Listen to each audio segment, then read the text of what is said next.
Hello मेरे प्यारे बच्चों, कैसे हैं आप सब। उम्मीद करता हूँ कि बहुत अच्छे होंगे। मैं आसिफ अंसारी आप सभी लोगों का आपके अपने यूट्यूब चैनल स्टडीज पर बहुत बहुत स्वागत करता हूँ। तो बच्चों, जैसा कि आप जानते हैं कि हम यूपी बोर्ड परीक्षा 2026-27 की तैयारी कर रहे हैं। इसमें हम अंशाल्व पेपर कर रहे हैं। हमने इसके पहले 2024 का सेट जो था उसको किए थे, जिसका हमने सेट नंबर 1 और सेट नंबर 2 ये दो किए हैं, जिसकी वीडियो चैनल पर है, आप जाकर के उसे देख सकते हैं। और आज हम करते हैं सेट नंबर 1 2022 का, जिसका कोड है 822A। ये पहला सेट है, इसको आज हम शुरू करेंगे। तो बच्चों, यदि आप मैथ में अच्छा नंबर लाना चाहते हैं तो आप जो है अंशाल्व जरूर लगाइए। अपने एग्जाम से पहले सारे अंशाल्व को लगा लीजिए। इसी से आपके क्वेश्चन जो है वो आपके एग्जाम में देखने को जरूर मिलेंगे। इससे क्या होता है कि आपने जो पढ़ा है वो सारा का सारा आपका रिवीजन हो जाएगा और हर क्वेश्चन पर आपकी एक बेहतरीन पकड़ बन जाएगी। तो मैं अंशाल्व करवा रहा हूँ, आप वीडियो को देखें और वीडियो को देख करके अंशाल्व लगाने की कोशिश जरूर करिएगा एग्जाम से पहले। तो चलिए शुरू करते हैं अपनी क्लास। और क्लास शुरू करने से पहले मेरी रिक्वेस्ट है, यदि आप चैनल पर नए हैं तो सबसे पहले आप इस चैनल को सब्सक्राइब कर लें। यहाँ पर आपको मैथ की जो है कंप्लीट तैयारी कराई जाएगी। वीडियो अच्छी लगे तो उसे लाइक करें और अपने क्लासमेट के साथ इसे ज़रूर शेयर करें, है ना। तो चलिए शुरू करते हैं अपनी क्लास। ये जो अंशाल्व पेपर 2022 का ये पहला सेट है, जिसका कोड है 822AB। इसका पहला प्रश्न है कि सभी खंड कीजिए। इसमें देखो दिया क्या गया है कि प्रत्येक खंड के उत्तर के लिए 4 विकल्प दिए गए हैं, जिनमें से केवल एक सही है। सही विकल्प छांट कर अपनी अभ्यास पुस्तिका में लिखिए। इसमें देखो पहला क्वेश्चन है कि दी गई संख्याओं में अभाज्य संख्या होगी। ऑप्शन हमारे पास है 0 है, 1 है, 2 है और 8 है। चलो हम देखते हैं कि कौन सा ऑप्शन हमारा सही होता है। तो सबसे पहले हम जानते हैं अभाज्य संख्या। इसको मैं कई बार बता चुका हूँ, आज एक बार फिर मैं इसको यहाँ पर बता देता हूँ।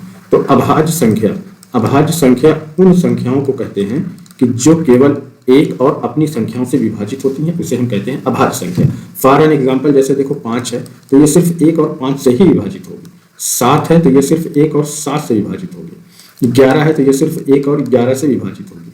13 है तो ये सिर्फ 1 और 13 से ही विभाजित होगी। 17 है तो ये सिर्फ 1 और 17 से ही विभाजित होगी। 23 की बात की जाए तो ये सिर्फ 1 और 23 से ही विभाजित होगी। तो ऐसी सभी संख्याएं जो सिर्फ 1 से और अपनी संख्या से विभाजित होती हैं, उन्हें हम कहते हैं अभाज्य संख्या। ये बात समझ में आ गई। दूसरी बात यहीं पर देख लीजिए, भाज्य संख्या। भाज्य संख्या का मतलब वो होता है कि ऐसी संख्या जो एक और अपनी संख्या के अलावा दूसरे नंबर से भी विभाजित होती हैं, उन्हें हम कहते हैं भाज्य संख्या।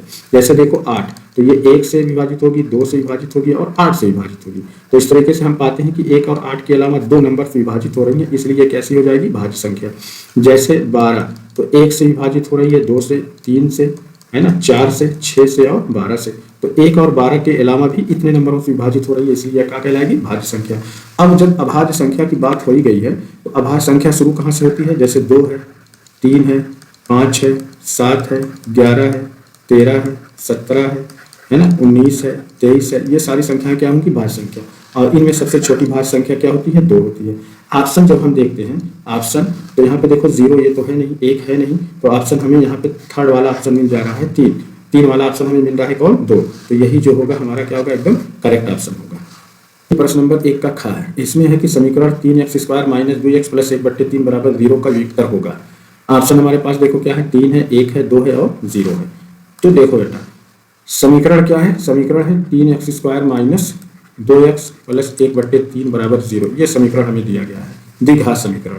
तो द्विघात समीकरण ax² + bx + c = 0 ये होता है। इससे अगर हम तुलना करा ले तो यहाँ देखो a है, यहाँ पे कितना है, 3 है, यानी कि x² का गुणांक यहाँ पे 3 है और यहाँ x² का गुणांक कितना है, a है। तो a बराबर हमें मिलेगा 3। x का गुणांक यहाँ -2 है, x का गुणांक कितना है, b है। तो b = यानी कि b बराबर कितना आ जाएगा, -2। यहाँ पे देखो c है और यहाँ पे कितना है, 1/3 है, तो c बराबर आ जाएगा 1/3। तो a b c की वैल्यू हमें मालूम हो गई। वियुक्तर का फार्मूला होता है d = b² - 4ac।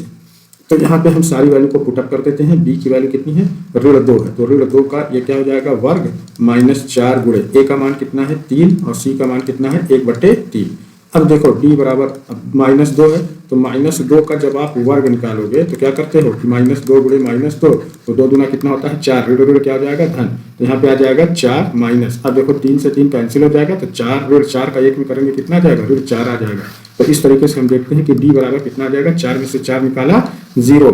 तो इस तरीके से जो है हमारा यहाँ पे d = कितना आ जाएगा, 0। ऑप्शन कहाँ है, देखो ऑप्शन 4, ये वाला ऑप्शन जो है हमारा क्या हो जाएगा, एकदम करेक्ट हो जाएगा। गा में देखो दिया है कि साइन ए बराबर कितना है 3/5, तो काश ए का मान होगा, है ना। इसको हम दो तरीके से निकाल सकते हैं, है ना, एक फार्मूले को अप्लाई करके। तो देखो बच्चों, एक फार्मूला होता है कि साइन स्क्वायर ए प्लस कास स्क्वायर ए बराबर कितना होता है 1। साइन ए बराबर कितना दिया है 3/5, तो साइन ए की जगह पे हम क्या रख देंगे 3/5, स्क्वायर है तो इसका क्या हो जाएगा स्क्वायर, प्लस ये हम कास स्क्वायर ए बराबर कितना हो जाता है 1। अब इसका जब हम स्क्वायर करेंगे तो 3 का स्क्वायर कितना हो जाएगा 9, और 5 का कितना हो जाएगा 25, 5 का वर्ग, प्लस यहाँ पे देखो कितना है कास स्क्वायर ए बराबर कितने क्या आ रहा है 1 के। अब जब हम कास स्क्वायर ए निकालेंगे तो इस पूरी वैल्यू को इधर लेके जाएंगे तो ये प्लस है तो इधर जाएगा माइनस हो जाएगा, आ जाएगा 1 - 9 यानी कि 9/25, है ना। तो जब हम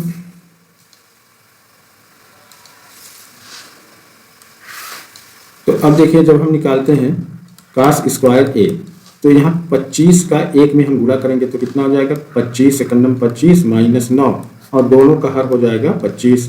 तो इस तरीके से आ जाएगा कास स्क्वायर ए। अब 25 में से 9 निकाला कितना बच्चा 16 और नीचे आता है हमारा 25, तो कास ए बराबर कितना आ जाएगा, यहाँ से स्क्वायर हमने हटाया, यहाँ पे क्या चढ़ा देंगे रूट किया जाएगा, रूट 16/25 करड़ी में आएगा। तो कास ए बराबर कितना आ जाएगा, अब देखिए 16 का जब आप वर्गमूल निकालेंगे कितना आ जाएगा 4, और 25 का वर्गमूल निकालेंगे कितना आ जाएगा 5। तो इस तरीके से कास ए की वैल्यू आ जाती है कितनी 4/5।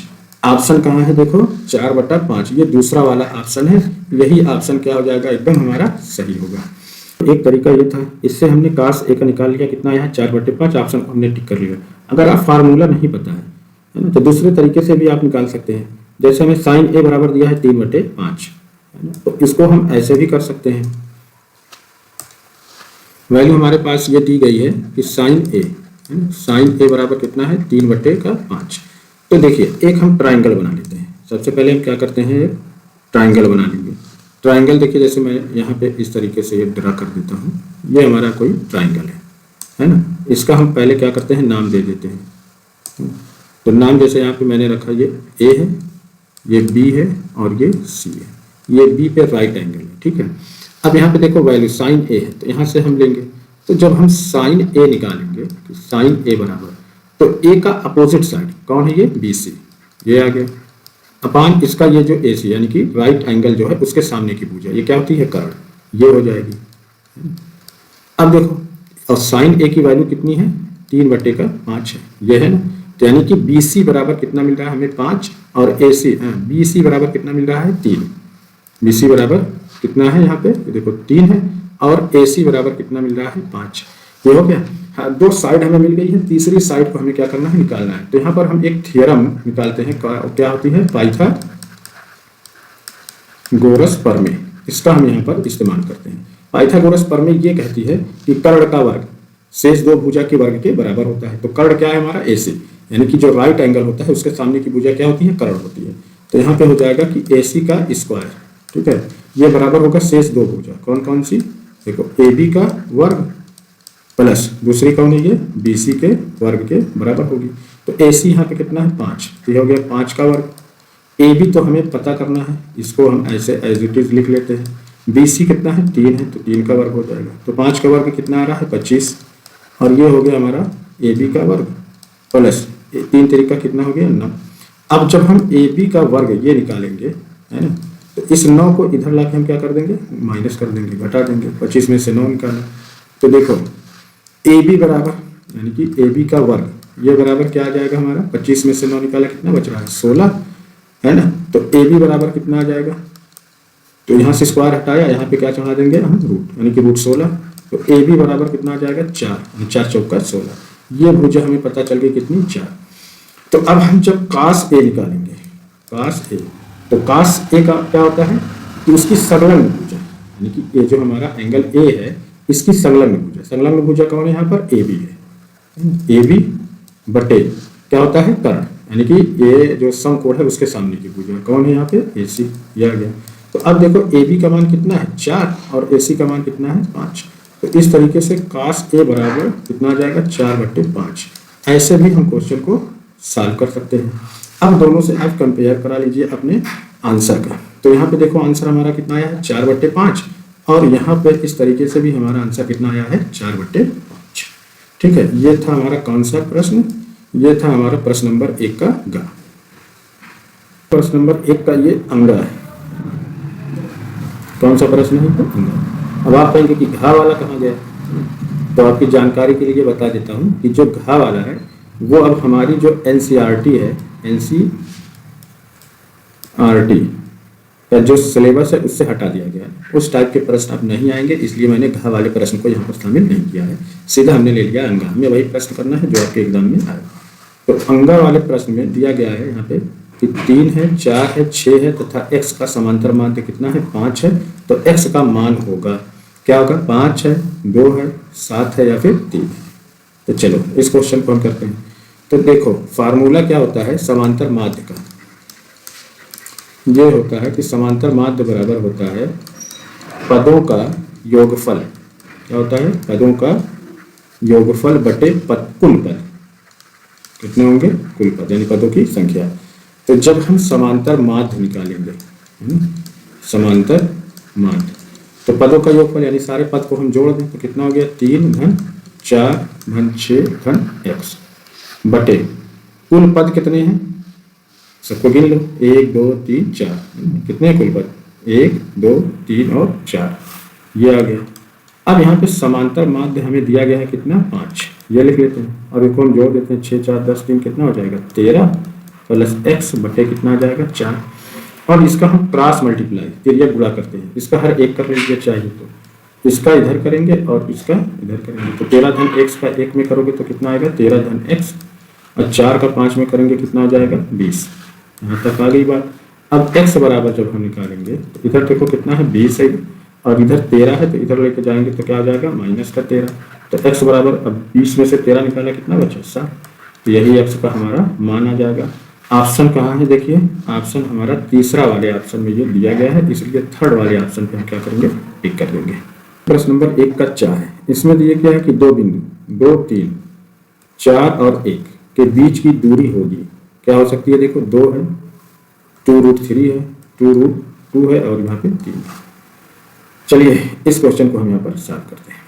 दो बिंदुओं के बीच की दूरी का फार्मूला ये होता है कि कड़ी में x1 माइनस x2 का whole square plus y1 minus y2 का होल स्क्वायर। इस फार्मूले पे हम रख करके इनके बीच की दूरी निकालेंगे। तो यहाँ पे देखो हमें दिया गया है 2 और 3, 2,3। तो ये जो वैल्यू होगी हमारी x1 होगी और ये वैल्यू आएगी y1। इसी तरीके से ये हो जाएगा x2 और एक है ये हो जाएगा y2। तो सबको हम यहाँ पर क्या करते हैं? रख देते हैं। तो देखो ये हो गया हमारा करड़ी में x1 की वैल्यू कितनी है? 2। उसके बाद क्या है? माइनस x2 है ना। x2 की वैल्यू कितनी है? 4। यह आ जाएगा -4 का क्या हो गया यहाँ पे? होल स्क्वायर प्लस, अब देखो y1 की वैल्यू कितनी है? 3 है ना, माइनस y2 की वैल्यू कितनी है? 1 है। इसका हो गया होल स्क्वायर। अब देखिए इसको आगे हम सॉल्व करेंगे तो -4 में से 2 निकाला कितना बचा? -2 का स्क्वायर प्लस 3 में से 1 निकाला कितना बचा? -2 का होल स्क्वायर। अब ये हो गया, देखिए -2 का स्क्वायर कितना हो जाएगा? 4 प्लस 2 का स्क्वायर भी कितना हो गया? 4, यानी कि 4 4 कितना आ गया? रूट में 8। अब 8 का जब आप रूट निकालोगे तो सबसे पहले हम इसका अभाज्य गुणनखंड निकालते हैं। तो कितना हो जाएगा? 2 चौक 8, 2 दूना के 4 और 2 एकम 2। तो इस 8 का जो गुणनखंड आएगा वो कितना आता है? 2 गुणे 2 गुणे 2। इसका हम जोड़ा बनाते हैं। तो जिसका जोड़ा बनता है उसको बाहर ले लिया, जिसका नहीं बनता है उसको करड़ी में लिखते हैं। तो इस तरीके से 8 का आ जाएगा 2 करड़ी में 2, ये मान आएगा। अब ये अगर आपको ऑप्शन में दिख रहा है तो वहाँ पे लगा दीजिए। ऑप्शन कहाँ है? देखो तीसरा है। ये वाला ऑप्शन हमारा क्या हो जाएगा? एकदम से करेक्ट होगा। अब हमारा शुरू होता है प्रश्न नंबर 2। इसमें है कि सभी खंड कीजिए। प्रश्न नंबर 2 का है कि यदि द्विघात समीकरण x² - 2kx - 6 = 0 का एक मूल 3 है तो k का मान ज्ञात कीजिए। ये भी हमारा 1 नंबर का प्रश्न है ना, 2022 में ऐसे पेपर आते थे। तो यहाँ पे देखो समीकरण हमें दिया गया है कि यह है कि x² - 2kx - 6 = 0। अब इसका एक मूल 3 है, यानी कि x बराबर कितना दिया गया है? 3। हमें निकालना क्या है? इस k की वैल्यू निकालनी है। तो जहाँ पे x है वहाँ पे हम 3 रख के चेक कर लेते हैं। तो x का क्या स्क्वायर है? तो 3 का स्क्वायर हो जाएगा -2 गुणे कितना हो गया? k, और x की वैल्यू कितनी होगी? 3 - 6 बराबर कितना हो गया? 0। तो 3 3 का कितना हो जाएगा? 9 माइनस और 2 कितना हो जाएगा? 6k, माइनस का 6 बराबर कितना हो रहा है? 0 है ना। अब यहाँ पे देखो कितना है 9 है और यहाँ पे कितना है माइनस का 6 है। तो 9 में से हम 6 निकाल देंगे तो कितना बचेगा 3 माइनस 6 के बराबर किसके आ रहा है 0 के। अब इसको हम इधर लेके जाएं तो इधर हमारा आएगा 3 और ये माइनस का 6 के है, इधर जाएगा तो प्लस का 6 के हो जाएगा। तो इस तरीके से अगर हम के बराबर निकालेंगे तो यहाँ पे देखो 6 का क्या है गुणा है, जब इधर हम शिफ्ट करेंगे तो 6 का भाग कर देंगे तो ये हो जाएगा हमारा 3 बटा का 6 बराबर किसके आ जाएगा के। तो यहाँ काट दिया 3 कन्नम 3 3 दूना 6 यानी कि 1/2 बराबर किसके है के। मतलब ये हुआ कि जो के का मान आएगा कितना आएगा 1/2 आएगा। यही हमारा फाइनल आंसर हो जाएगा। प्रश्न नंबर 2 का ये खा है कि 2 tan 30/1 + tan स्क्वायर 30 का मान ज्ञात कीजिए। देखिए यहाँ पे दिया गया है कि 2 tan 30 है बटे में है 1 + tan स्क्वायर 30। इसका हमें क्या करना है मान ज्ञात करना है। तो सबसे पहले आप जान लीजिए कि tan 30 का मान कितना होता है। tan 30 का मान होता है 1/√3 है ना। इसको हम क्या करेंगे हर जगह पुट अप कर देंगे। अब यहाँ पे देखो कितना है 2 tan 30 ये हो जाएगा 2 गुणे tan 30 का मान रखा 1/√3। यहाँ हो जाएगा 1 + tan 30 का मान हो जाएगा 1/√3। tan स्क्वायर है तो इसका हम स्क्वायर कर देते हैं। आगे हम हल करेंगे तो देखो 2 का 1 में गुणा किया तो 2 हो जाएगा बटे का √3 आ जाएगा। यहाँ पे आ जाएगा 1 + 1 का स्क्वायर कितना आ जाएगा 1 बटे और √3 का जो है ये 3 ये √3 है तो स्क्वायर से इसका ये जो करड़ी होता है रूट ये होता है जो कैंसिल। तो यहाँ बचेगा हमारे पास कितना 3। तो अब इसको जब आगे सॉल्व करोगे तो ये 2 बटे कितना है √3 है अपान इसका यहाँ ले जाके हम गुणा कर देंगे 3 कन्नम 3 और 1 जोड़ देंगे तो कितना आ जाएगा ये 4/3। अब यहाँ देखो 2/√3 में हमें 4/3 से भाग देना है ना। तो भाग की क्रिया आप इस तरीके से कर सकते हैं। जैसे समझाने के लिए मैं यहाँ पे आपको बता देता हूँ कि 2/√3 है इसमें हमें डिवाइड करना है किससे 4/3 से। तो आप करते क्या है कि 2/√3 ये फ्रैक्शन है ना बटा वाला है ना। जब इसमें जब हम किसी बटे से भाग देंगे तो भाग का जगह हम क्या लगाएंगे गुणा और इसका उल्टा कर देते हैं। तो 4/3 का उल्टा कितना आ जाएगा 3/4 आ जाएगा। इस तरीके से होगा। तो यहाँ पे ये जो हमारा होगा तो ये ऊपर ये यहाँ चला जाएगा और ये यहाँ चला जाएगा। तो इस तरीके से ये हो जाएगा कि 2 गुणे का 3 हो गया बटे में आ जाएगा √4 गुणे √3 है ना। यह आ जाएगा कि √3 गुणे में 4। यहाँ से हम काट देते हैं 2 कन्नम 2 2 दूना के 4 तो 3 कन्नम कितना हो जाएगा 3 बटे अब ये हो जाएगा 2√3 यह है। अब यहाँ पे देखो हर हमारा किसमें है रूट में है। तो इसको हटाने के लिए हम क्या करते हैं इसका परमीकरण कर देते हैं। तो परमीकरण जितना है √3 तो √3 का नीचे और √3 का ऊपर हम क्या करेंगे सीधा सीधा मल्टीप्लाई कर देंगे। तो ये हो जाएगा हमारा 3√3 अपान ये कितना है 2√3 है इसमें भी हम √3 का मल्टीप्लाई कर देंगे। तो ये हो जाएगा हमारा 3√3 अपान ये कितना हो जाएगा 2। और देखो जब हम √3 × √3 करेंगे तो ये हो जाएगा कि √3 का स्क्वायर होगा स्क्वायर से रूट का कैंसिल किया कितना बचा 3 तो यहाँ गुणे 3 हो जाएगा। तो ये हो जाएगा हमारा 3√3 बटे में 6 3 कन्नम में 3 दूना का 6 यह आ जाएगा हमारे पास √3/2। यही क्या होगा हमारा फाइनल आंसर हो जाएगा। अब देखिए प्रश्न नंबर 2 का घा है ना। हमने का किया खा किया गा वाला प्रश्न को हम नहीं किया हमने किया नहीं क्यों क्योंकि वो अब आपके एनसीईआरटी के सिलेबस में नहीं है। उस तरीके के क्वेश्चन पेपर में देखने को नहीं मिलेंगे इसलिए हम वैसे क्वेश्चन यहाँ पर नहीं करेंगे सिर्फ उसी क्वेश्चन को करेंगे जो हमारे एग्जाम के लायक है। तो यहाँ पर घा है इसमें कहा गया है कि 12 व्यक्तियों के भार का समांतर माध्य कितना है 45.6 किलोग्राम है। उनके भारों का योगफल ज्ञात कीजिए। हमें पता है कि समांतर माध्य क्या होता है समांतर माध्य बराबर क्या होता है पदों का योगफल बटे पदों की संख्या। तो समांतर माध्य को अगर हम निरूपित करें m से और पदों का योगफल को अगर हम निरूपित करें सिग्मा n और पदों की संख्या को निरूपित करें n से तो फार्मूला बनता है m बराबर सिग्मा n/n। तो समांतर माध्य है देखो 45.6 है ना सिग्मा n ये हमें निकालना है और पदों की संख्या कुल कितनी है 12 है यहाँ पे आ जाएगा। तो जब हम सिग्मा n बराबर निकालेंगे तो इसका इधर ले जाके गुणा कर देंगे तो 45.6 गुणे कितना हो जाएगा 12। तो इस तरीके से देखो सिग्मा n यानी कि पदों का योगफल तो 12 × 6 = 72 के 2 × 7 12 × 5 = 60 7 कितना होता है 67 के 7 हासिल 6 और 12 चौक हो गया 48 और 6 कितना 54 यानी 500। अब यहाँ पे देखो एक अंक के बाद दशमलव, तो एक अंक के बाद हम यहाँ पे दशमलव लगा देंगे, तो सिग्मा n बराबर आता है 547.2। यही पदों का योगफल होगा। अब देखो यहाँ पे हमारा शुरू होता है प्रश्न नंबर 3। इसमें है कि सभी खंड कीजिए। तो प्रश्न नंबर 3 का क्या है कि अभाज्य गुणनखंड विधि द्वारा 96 404 का एलसीएफ और एलसीएम ज्ञात कीजिए। बहुत आसान क्वेश्चन है ना। तो यहाँ पे देखो दिया गया 96 और 404। तो सबसे पहले हम 96 और 404 का अभाज्य गुणनखंड निकालते हैं। तो इसको हम निकालेंगे तो 2 चौक 8 है ना, और 2 अट्ठे 16। फिर हम काटेंगे देखो 2 से, तो 2 दूना के 4 और 2 चौक 8। आगे तीन ही संख्या को हमने काट दिया तो कितना जाएगा 2 एक 9 2 2 दूना 4। फिर देखो ये 2 से कटेगा 6 बार जाएगा और ये 2 से कटेगा कितनी बार 3 बार जाएगा। तो देखो 96 का अभाज्य गुणनखंड, अब देखिए 2 कितनी बार है 1 2 3 4 5। तो इसको हम 2 की घात 5 लिख सकते हैं। लिख लें 2 की घात 5 और 3 को एक बार है तो 3 की घात 1 लिख दीजिए। अब उसके बाद देखो हम 404 का निकाल लेते हैं। इसको जो हम काटेंगे तो पहले तो 2 से कट जाएगा, 2 दूना 4 0 2 दूना 4। फिर हम काटेंगे देखो 2 एक 2 0 और 2 एक 2 आता है हमारा कितना 101। तो इस तरीके से 404 का अभाज्य 2 मरतबा है तो हो जाएगा कि 2 की घात 2 और 101 एक मरतबा है तो 101 की घात 1। अब इसका हम निकालते हैं HCF। क्या निकालेंगे HCF। तो 2 देखो यहाँ है और 2 यहाँ है। अब दोनों में कॉमन क्या होगा HCF में, जो दोनों में हो है ना। 3 इसमें है इसमें नहीं है, 2 ही है, यही कॉमन होगा। तो 2 की घात 2 ही तो कॉमन होगी। 2 गुणे 2 यहाँ से 2 गुणे 2 यहाँ से हम निकालेंगे, यानी कि 2 की पावर 2 ये क्या है हमारी कॉमन है। तो इसका मतलब आ जाएगा कि 2 की पावर 2 का मतलब कितना आ रहा है 4 2 दूना। तो HCF जो आएगा वो कितना आ जाएगा 4 आ जाएगा। किसका 96 और 404 का।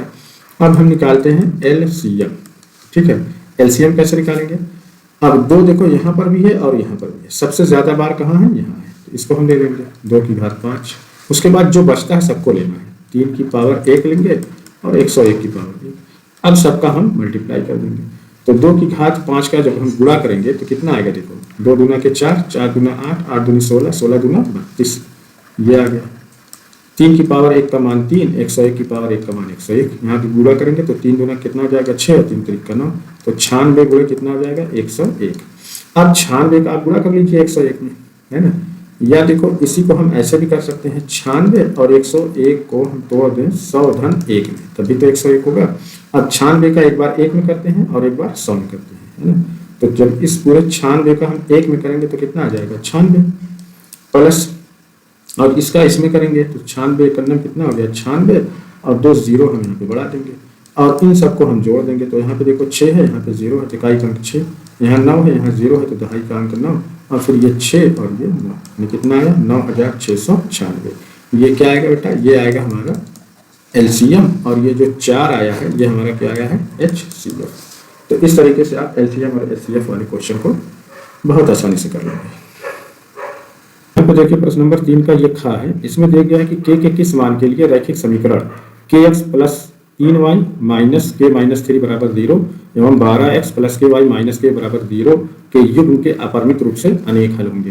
तो यहाँ पे देखो समीकरण हमें देखो पहला दिया गया है क्या है kx है प्लस का 3y माइनस ब्रैकेट में है k माइनस 3 बराबर 0, यह हमारा समीकरण 1 है।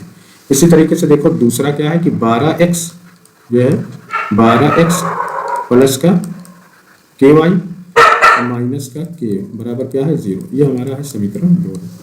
अब देखो फार्मूला हमें पता है रैखिक समीकरण युग्म का है ना, a1x plus b1y plus c1 बराबर 0 एक समीकरण के लिए, दूसरे के लिए a2x है ना। इस तरीके से होता है कि a1x plus b1y plus c1 बराबर कितना हो गया 0 और a2x plus b2y plus c2 बराबर 0। इस तरीके से हम रैखिक समीकरण युग्म का यह समीकरण होता है। तो यहाँ पे हम जानते हैं कि जो x का गुणांक होता है वो हमारा a1 होता है और y का गुणांक क्या होता है b1 होता है और जो कांस्टेंट टर्म होता है वो c1 होता है ना तीसरा। तो यहाँ पे हम जब निकालेंगे तो a1 बराबर कितना आ जाएगा देखो x का गुणांक k है ना, और b1 बराबर कितना आ गया 3 और c1 बराबर आ जाएगा माइनस का k माइनस 3। इसी तरीके से जब हम a2 निकालेंगे तो a2 बराबर यहाँ पे कितना आ जाएगा 12 दूसरे समीकरण का, और B2 बराबर कितना आ जाएगा K, है ना, और C2 बराबर आ जाएगा माइनस का K। ये आ गया।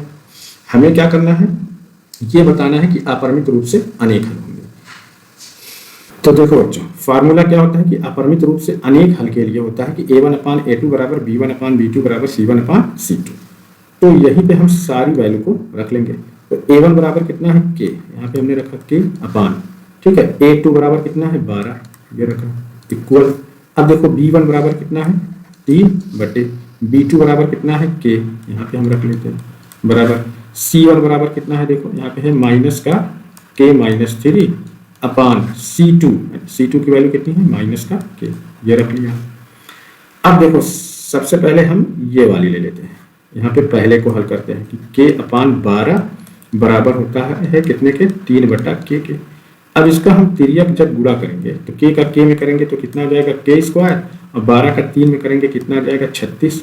तो K² बराबर 36, तो K बराबर कितना आ जाएगा करड़ी में 36 यानी √36।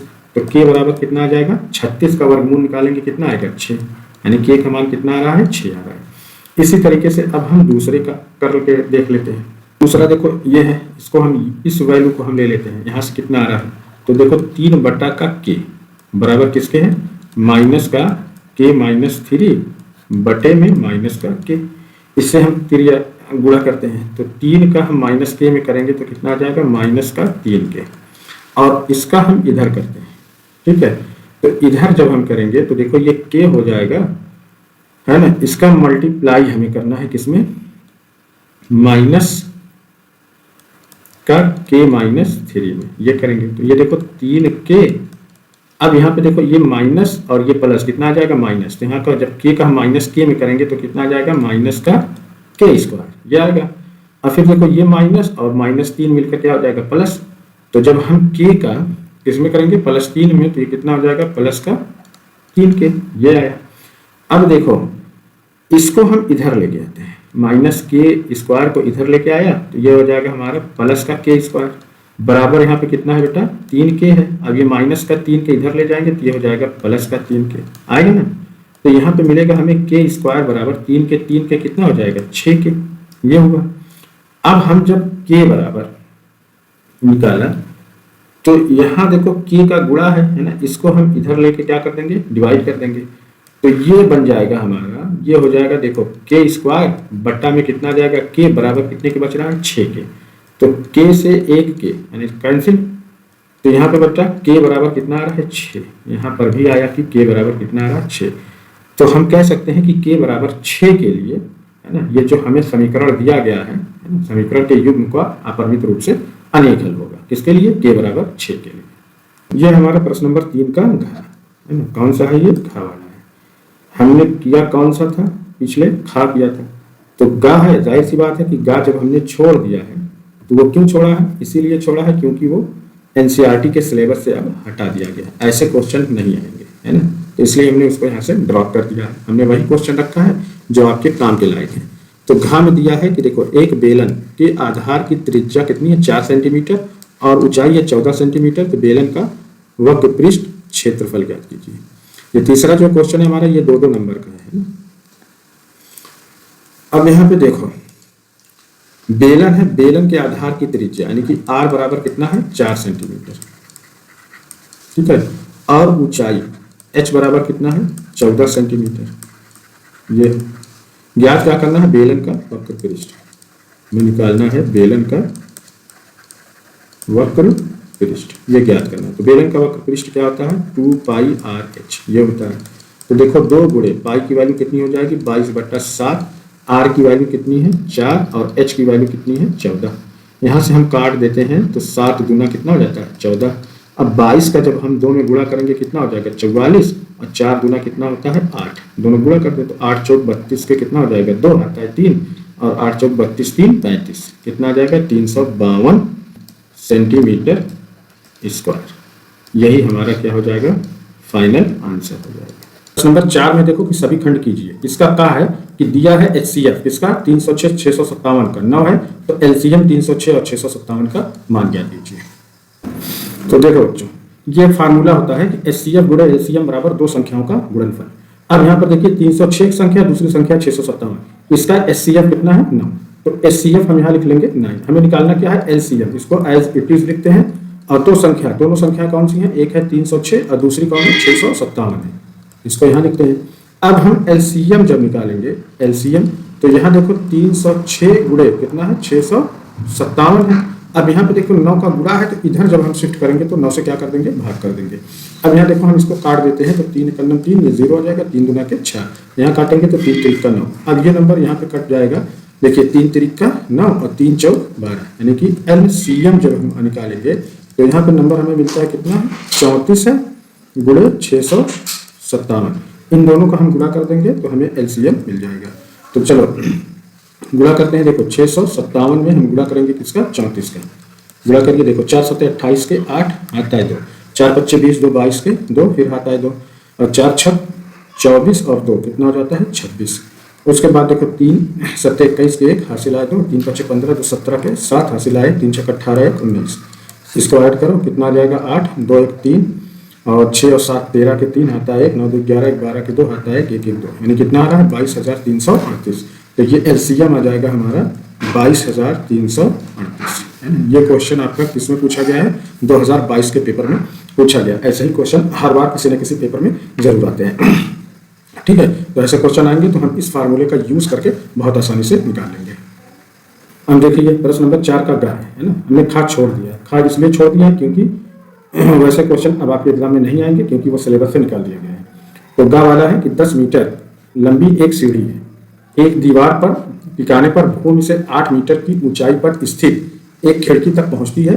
तो दीवार के आधार से सीढ़ी के निचले सिरे की दूरी ज्ञात कीजिए। तो सबसे पहले हम क्या करते हैं कि इसका एक फिगर बनाते हैं। तो देखो बच्चों प्रश्न के हिसाब से हमारा ये फिगर बनता है कि ये जो है ये 8 मीटर की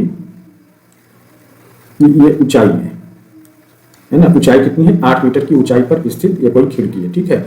अब इस खिड़की तक पहुंचती है क्या चीज 10 मीटर लंबी एक सीढ़ी। तो ये 10 मीटर लंबी एक सीढ़ी जबकि दीवार से इसको टिकाते हैं तो यहाँ पर ये पहुंचती है इस खिड़की तक। तो ये हमारी क्या हो जाती है, ये सीढ़ी हो जाती है 10 मीटर की ये सीढ़ी हो जाती है।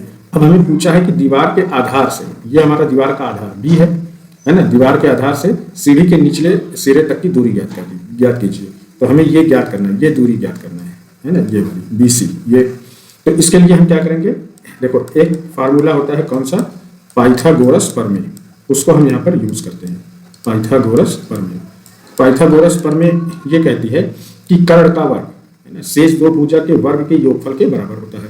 अब यहाँ पर जहाँ ये मिलती है ना, ये वाला ये जो B है ये हमारा क्या है, ये परपेंडिकुलर है, 90 अंश का कोण बनाएगा। तो 90 अंश के सामने की जो भुजा होती है वो कर्ण होती है। तो पाइथागोरस प्रमेय के अनुसार ये कर्ण हमारा क्या हो जाता है AC। तो AC का स्क्वायर ये बराबर होगा शेष दो भुजा के वर्ग के बराबर होगा। तो शेष दो भुजा कौन कौन सी है, देखो AB है, तो AB का वर्ग प्लस दूसरी भुजा कौन है BC, BC का वर्ग ये आएगा। अब हम सबका मान यहाँ पर रख देते हैं। तो AC का मान कितना है 10, तो ये हो जाएगा 10 का वर्ग, और AB का कितना है 8, तो ये हो जाएगा 8 का वर्ग प्लस यहाँ पे ये BC का वर्ग। अब यहाँ निकालो 10 का स्क्वायर निकालेंगे कितना आएगा 100, और 8 का निकालेंगे कितना आ जाएगा 64, प्लस यहाँ पे हो गया हमारा ये BC का स्क्वायर, ये हो गया। अब देखिए आगे हमें क्या करना है ना, तो ये 64 को जब हम इधर लाएंगे तो ये प्लस इधर आएगा माइनस हो जाएगा। तो ये हो जाएगा 100 माइनस 64 बराबर क्या यहाँ पे बचता है बच्चों, ये BC का स्क्वायर ये बच रहा है। तो 100 में से 64 हम निकाल देते हैं तो कितना बचेगा 36 बराबर किसके BC का स्क्वायर, ठीक है। अब अगर हम यहाँ से स्क्वायर को हटाएं तो इधर लाके हम क्या कर देंगे रूट, ये रूट 36 बराबर किसके हो जाएगा BC के। तो 36 का जब हम स्क्वायर निकालेंगे तो 6 के 36 यानी कितना आएगा 6 बराबर किसके आ रहा है BC के। मतलब ये हुआ कि ये BC बराबर कितना आ जाएगा 6 मीटर, ये दूरी आ जाएगी। तो हमें ये क्या करना था कि दीवार के आधार से सीढ़ी के निचले सिरे की दूरी, तो दीवार के आधार से सीढ़ी के निचले सिरे की दूरी जो ये BC आ रही है ये कितनी आ जाएगी बच्चों, ये 6 मीटर आएगी। यही हमें यहाँ पर फाइंड करना था और यही हमारा क्या हो जाएगा फाइनल आंसर हो जाएगा। तो बच्चों ये हमारा प्रश्न नंबर 5, इसमें भी है कि सभी खंड कीजिए। तो प्रश्न नंबर 4 का जो घात था है ना, इसको हमने छोड़ा है। आप समझ रहे होंगे कि इसलिए छोड़ा है क्योंकि वो प्रश्न जो है उस टाइप के का जो सिलेबस था एनसीईआरटी में उसे हटा दिया गया। अब वैसे प्रश्न आपके एग्जाम में देखने को नहीं मिलेंगे, ठीक है। तो वही प्रश्न को करना है जो हमारे एग्जाम में आने की संभावना है, यानी कि जिससे जो है प्रश्न बन सकते हैं। तो हम यहाँ पे प्रश्न नंबर 5 शुरू करेंगे। इसका जो है क्या है, इसमें देखो दिया गया है कि ऐसी दो संख्याएं ज्ञात कीजिए जिनका योगफल 27 और गुणनफल कितना है 182 है। हमें क्या ज्ञात करना है कि दो संख्या। तो सबसे पहले हम मान लेते हैं कि माना पहली संख्या x है, ये हमने मान लिया। तो दूसरी संख्या कौन सी हो जाएगी बच्चों, आप बताइए दूसरी संख्या हम कैसे निकालेंगे। अब यहाँ पर हमें दिया गया है कि दोनों संख्याओं का योगफल कितना आ रहा है 27। तो जब हम पहली संख्या हमने x मान लिया तो दूसरी संख्या कैसे निकालेंगे, 27 में से पहली संख्या घटा दें, दूसरी संख्या हमें पता चल जाएगी। तो दूसरी संख्या हमारी हो जाएगी क्या चीज, 27 माइनस x, ये हमारी आ जाएगी दूसरी संख्या, ठीक है। अब देखो प्रश्नानुसार, है ना, प्रश्नानुसार क्या कह रहा है कि ये जो दोनों संख्याएं है ना, इनका गुणनफल कितना है। यहाँ पे देखो इनका गुणनफल कितना है 182 है। तो हम दोनों का गुणा कर दें, है ना, दोनों का क्या कर दें, गुणा कर दें। तो हो जाएगा हमारा x गुणे कितना 27 माइनस x का बराबर किसके होगा, ये 182 के।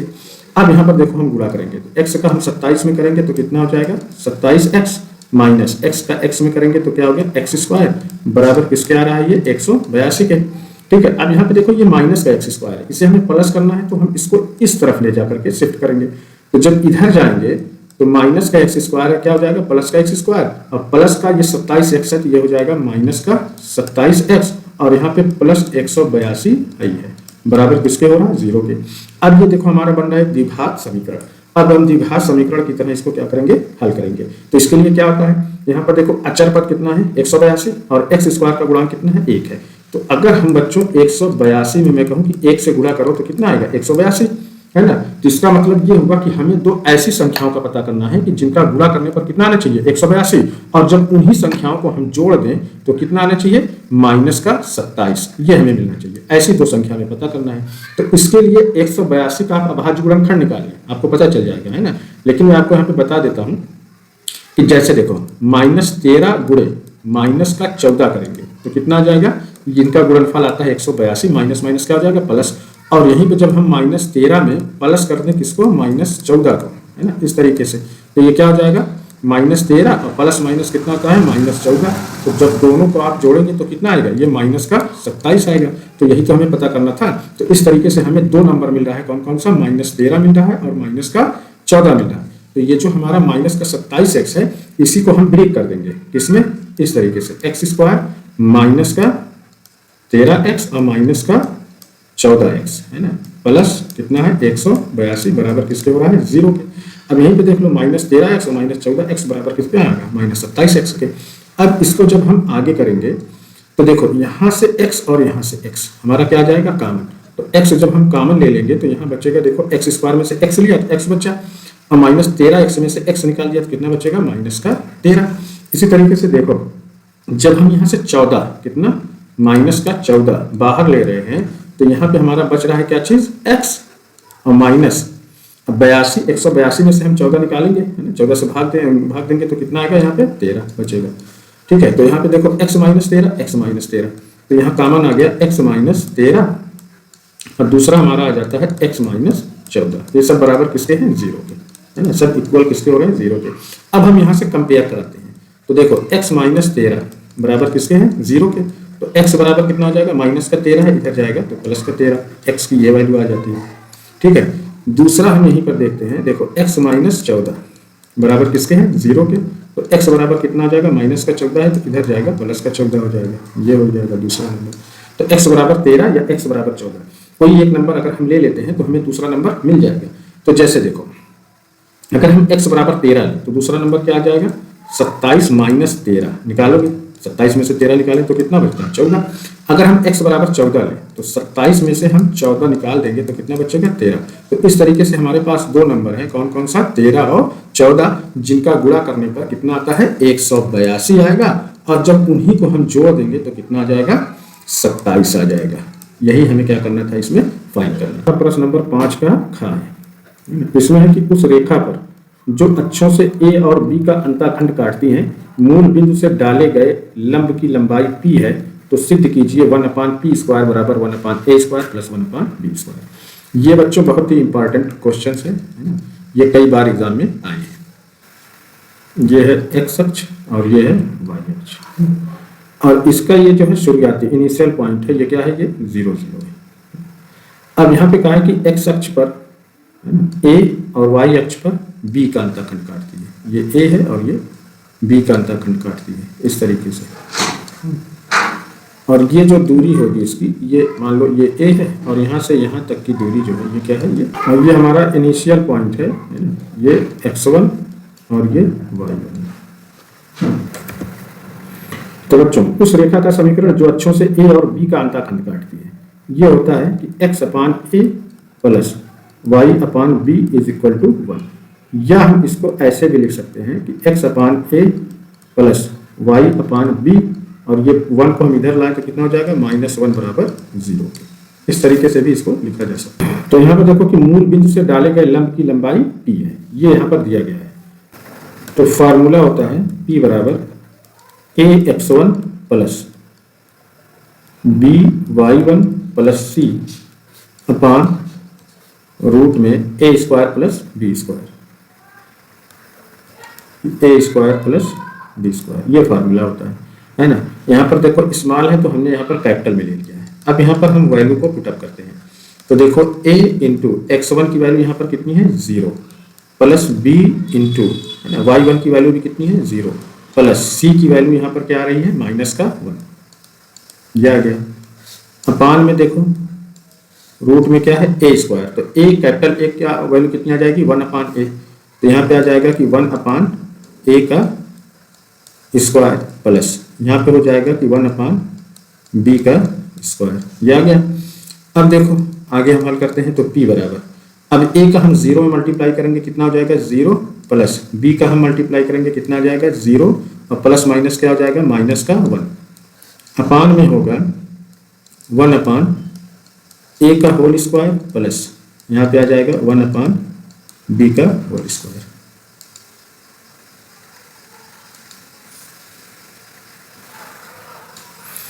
अब यहाँ पे देखो 0 में 0 जोड़ोगे कितना आ जाएगा, 0, और इसमें से -1 हम निकालेंगे तो वैल्यू कितनी आएगी, -1 की। तो यहाँ आएगा देखो p बराबर आ जाएगा यहाँ पे -1 अपान, है ना, और यहाँ पे आ जाएगा हमारा ये रूट में 1/a का होल स्क्वायर प्लस यहाँ पे हो जाएगा 1/b का होल स्क्वायर, ये आ गया। तो यहाँ पर हमें क्या मिला है, p बराबर -1 अपान रूट में 1/a का होल स्क्वायर प्लस 1/b का होल स्क्वायर। ये है कि p बराबर कितना है, -1 अपान, ये रूट में है कि 1/a का होल स्क्वायर प्लस 1/b का होल स्क्वायर, ये है। अब इसका हम क्रॉस मल्टीप्लाई करा दें, इसका इसमें गुणा कर दें और इसका इसमें गुणा कर दें। यहाँ का हम क्या है कि अगर हर नहीं है तो आप हर एक बना सकते हैं। तो जब आप इसका करेंगे तो ये देखो वैल्यू एक कितनी हो जाएगी कि p का मल्टीप्लाई होगा, ये रूट में आ जाएगा यहाँ पे 1/a का होल स्क्वायर प्लस 1/b का होल स्क्वायर बराबर, अब 1 का -1 में करेंगे तो कितना आ जाएगा, -1। अब इतने बराबर अगर हम निकालते हैं, है ना, तो रूट में 1/a का होल स्क्वायर प्लस 1/ इसके हो गया b का होल स्क्वायर बराबर, p का यहाँ पर क्या है, गुणा है, जब इधर शिफ्ट करेंगे तो क्या हो जाएगा, भाग, ये हो जाएगा -1/b, इस तरीके से। अब यहाँ पर देखो हमें क्या करना है कि इसका ये जो करड़ी लगा है ना रूट, इसे हमें हटाना है। तो इसे हटाने के लिए हम क्या करेंगे कि दोनों पक्षों का वर्ग कर देंगे। तो इसके लिए हम यहाँ पर देखो क्या करते हैं, सीधा कि दोनों पक्षों का वर्ग करने पर, है ना, दोनों पक्षों का हम क्या करते हैं, वर्ग कर देते हैं। तो इस पूरे का वर्ग करेंगे, यानी कि ये जो हमारा रूट में है 1/a का होल स्क्वायर प्लस यहाँ पे क्या है कि 1/b का होल स्क्वायर, इस पूरे का हम क्या कर देंगे बच्चों, वर्ग करेंगे बराबर, इधर जो हमारा है -1/p, इसका भी हम क्या कर देते हैं, वर्ग कर देते हैं, हो गया। अब यहाँ पे देखो इस स्क्वायर से तो ये रूट हमारा हट जाएगा, है ना, जब रूट हटेगा तो यहाँ पर क्या बचा, यहाँ पे बचा है 1/a का होल स्क्वायर, ये तो रहेगा ही, प्लस क्या बचा है कि 1/b का होल स्क्वायर, ये बराबर इधर बच रहा है हमारे पास -1/p का होल स्क्वायर, ये है। अब इसको हम सॉल्व कर लेते हैं, है ना। तो देखो 1 का स्क्वायर कितना आ जाएगा बेटा, 1/a का क्या हो जाएगा, a स्क्वायर, प्लस इधर भी देखिए स्क्वायर का मतलब ऊपर का भी वर्ग होगा नीचे का भी, तो 1 का वर्ग आ जाएगा 1/b का वर्ग हो गया b स्क्वायर, यानी कि b का वर्ग बराबर। अब यहाँ देखो -1 का स्क्वायर कितना आ जाएगा, +1, -1 इंटू -1, यानी कि जब हम -1 गुणे -1 करेंगे तो एक एक नंबर एक माइनस माइनस का हो जाएगा प्लस, यहाँ जाएगा कि 1 अपान क्या हो जाएगा, b स्क्वायर। यही तो हमें प्रूफ करना था। या हम इसको ऐसे लिख सकते हैं कि 1/p स्क्वायर बराबर 1/a square plus 1/b square. इसको इस तरीके से भी हम क्या कर सकते हैं, यहाँ पर राइट डाउन कर सकते हैं। यही हमें क्या करना था, क्वेश्चन में प्रूफ करना था, है ना, और यही हमारा फाइनल आंसर होगा। क्वेश्चन हम देख लेते हैं एक बार। देखो 1/p स्क्वायर बराबर है ना, यहाँ पे देखो कि 1/p स्क्वायर बराबर क्या आना चाहिए, 1/a square plus 1/b square. तो इस क्वेश्चन को आप इस तरीके से लगा सकते हैं। और ये जो क्वेश्चन है ये बहुत ही इंपॉर्टेंट क्वेश्चन है, महत्वपूर्ण प्रश्न है। ये कई बार आपके एग्जाम में आए। अभी जब मैं अनसॉल्व कराऊंगा तो आगे भी देखने को ये प्रश्न मिल सकता है। तो देखो बच्चों, ये है प्रश्न नंबर 5 का क्या। इसमें है कि एक लंबवृत्तीय शंकु के आधार की परिधि कितना दिया है, 24 पाई सेंटीमीटर तथा ऊर्ध्वाधर ऊंचाई कितना है, 5 सेंटीमीटर। तो शंकु का आयतन ज्ञात कीजिए। तो देखो बच्चों, हमें दिया क्या गया है, आधार की परिधि, है ना। यहाँ पर दिया गया है लंबवृत्त शंकु के आधार की परिधि, ये कितनी है, 24 पाई है। तो आधार की परिधि क्या होता है, 2 पाई r, ये बराबर दिया गया है 24 पाई का। तो पाई से पाई आप हटा सकते हैं, तो 2r बराबर कितना है, 24। तो r बराबर कितना हो जाएगा, 24/2। 2 से हम भाग देंगे तो कितना आ जाएगा, 12 से।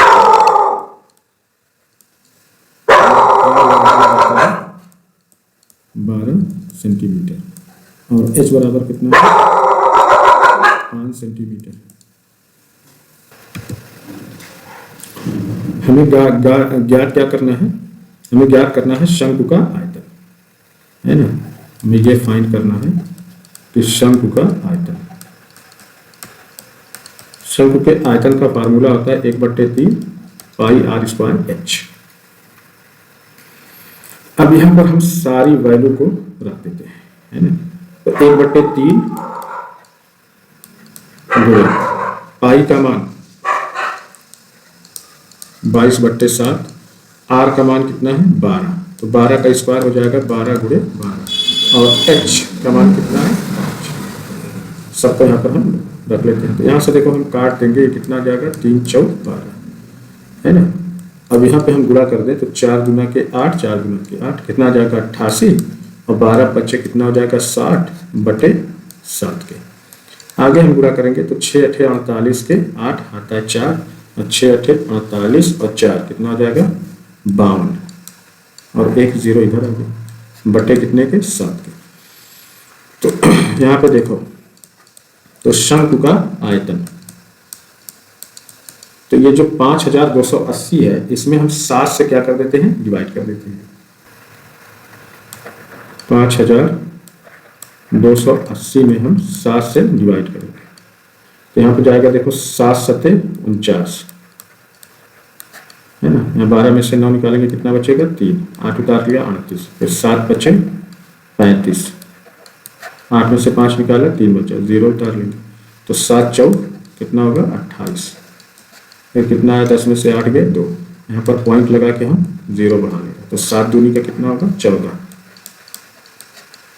6 आया, फिर 0 बढ़ा दिया, तो 7 × 6 = 42, 7 × 7 = 49, 7 × 8 = 56, कितना आएगा, 7 × 8 = 56। तो दशमलव से 2 अंक तक हम इसको ले लेते हैं, तो यह आ जाएगा हमारा कितना, 754.28 घन सेंटीमीटर, है ना। यही हमारा क्या हो जाएगा, फाइनल आंसर हो जाएगा। तो ये देखिए प्रश्न नंबर 5 का घ है। इसमें है कि निम्नलिखित बंटन एक मोहल्ले के बच्चों के दैनिक जेब भत्ता को दर्शाता है ना। माद जेब भत्ता कितना है, 18 है, तो लुप्त 12 f ज्ञात कीजिए। यह भी क्वेश्चन बहुत इंपॉर्टेंट क्वेश्चन है ना, कई बार ये एग्जाम में आया है, तो बहुत ध्यान से इसको देखेंगे। तो यहाँ पर देखो दिया है कि दैनिक जेब भत्ता है कितना 11 से 13, इसमें बच्चों की संख्या कितनी है 7 है। 13 से 15 वाले भत्ते में बच्चों की संख्या 6 है, 15 से 17 में कितनी है 9 है, 17 से 19 में 13 है, 19 से 21 में F है, और 21 से 23 में 5 है, और 23 से 25 में 4 है। तो ये जो F है ये यही लुप्त बारंबारता है, इसे हमें क्या करना है, ज्ञात करना है। तो इसके लिए हम एक सारणी बनाते हैं। तो यहाँ पर आगे हमने 3 कॉलम देखो बढ़ा दिया, एक है माध्यमान और एक है डी, यानी कि x माइनस है और दूसरा f इंटू डी है ना। तो ये जो बच्चों की संख्या है ये क्या है, ये f है। अब माध्यमान हम कैसे निकालेंगे, तो माध्यमान निकालने के लिए हमें करना क्या है कि ये जो 11 जेब भत्ता 11 से 13 ये दिया है ना, 13 से 15, इन दोनों को हम जोड़ेंगे और 2 से भाग दे देंगे। तो 11 और 13 कितना होता है, ये 24 है ना। 24 में आप 2 से भाग दे दो तो कितना आ जाएगा 12। तो यहाँ पे माध्यमान आता है कितना 12। इसी तरह से 13 और 15 हम जोड़ेंगे तो कितना आएगा 28। 28 में 2 से भाग देंगे तो कितना आ जाएगा बेटा 14। तो ये आ जाएगा हमारा 14। अब देखो 12 2 14, 2 और जोड़ दो कितना आ जाएगा 16, इसमें 2 जोड़ो कितना आ गया 18, इसमें 2 जोड़ोगे कितना आ जाएगा 20, और इसमें हम 2 जोड़ेंगे तो कितना आ जाएगा ये 22, और यहाँ पे 2 जोड़ेंगे तो कितना हो जाएगा 24। ठीक है। अब उसके बाद हम निकालते हैं x माइनस ए यानी कि डी, ये विचलन होता है। इसको कैसे निकालेंगे, अब यहाँ पर देखिए ये सब कुल कितना है 1 2 3 4 5 6 7, तो इसके बराबर वाला हम ले लेते हैं है ना। तो यहाँ पे ये हमारा आ जाएगा a, ये क्या होगा a है ना, 3 इधर और 3 इधर, बीच का कौन है a।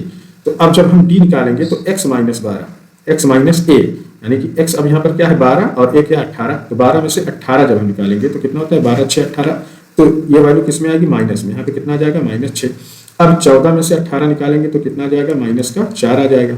16 में से 18 निकालेंगे तो कितना आएगा -2 आएगा। 18 में से 18 निकालेंगे तो 0 आएगा। अब 18 में से 20 निकाला कितना बचा 2 है ना। अब 18 में से 22 निकालेंगे तो कितना बचेगा 4, और 18 में से 24 निकालेंगे तो कितना बचेगा 6। ठीक है। अब हम क्या करते हैं f इंटू डी, f हमारा यहाँ पर कितना है देखो 7 है, और d कितना है 6 माइनस का 6, तो 7 6 कितना हो गया 42, यानी कितना आ जाएगा -42।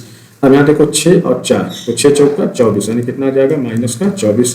अब यहाँ देखिए 9 है और ये कितना -2, तो 9 दूनी 18, कितना आ जाएगा -18। अब यहाँ देखो कितना 13 है और यहाँ पे 0 है, तो 13 का 0 में गुणा करेंगे कितना आ जाएगा 0। यहाँ पे देखो f है, यहाँ पे 2 है, तो कितना हो जाएगा 2f हो गया। 5 और 4 का गुणा करेंगे कितना आ जाएगा 20, और 4 और 6 का गुणा करेंगे तो कितना आ जाएगा 4 6 24, ये हो गया। अब हम इसका योगफल निकालते हैं है ना। क्या ज्ञात करेंगे हम, योगफल, सबको हम जोड़ लेंगे। तो यहाँ पे हम निकालेंगे देखो सिग्मा f, ये जोड़ेंगे तो यहाँ पे जोड़ते हैं हम देखो 7 और 6 कितना होगा 13, 13 और 9 कितना हो जाएगा 22, 22 और 3 ये कितना हो गया 22 3 25, 25 5 30, और 30 4 34 के कितना हो जाएगा 4 आता है 3, और 3 और 1 कितना हो जाएगा ये 44, और एक क्या है f, तो ये आ जाएगा 44 प्लस f। अब यहाँ पर हम निकालेंगे सिग्मा एफ डी। तो पहले हम क्या करते हैं माइनस वाली वैल्यू को जोड़ते हैं है ना। माइनस वाली वैल्यू कौन सी है देखो 42 माइनस का 24 है, और यहाँ माइनस का 18 है, जोड़ तो 4 2 6 8 6 14 के 4 आता है 4 2 6 1 7, यहाँ से कितना आ गया 8, कितना है -84। प्लस वाली वैल्यू को जोड़ते हैं तो यहाँ पे देखो कितना है 20 और 24 कितना होता है 44। अब इसमें हम प्लस करेंगे 44, ठीक है। तो 84 में से 44 जब हम निकालेंगे तो कितना बचेगा -40, और प्लस ये कितना है 2f, इसको हम लिख देंगे। तो सिग्मा एफ डी जो हमारा आएगा ये आ जाएगा -40 प्लस 2f, ये आ गया। अब देखो हमें ज्ञात करना है समांतर माध्य।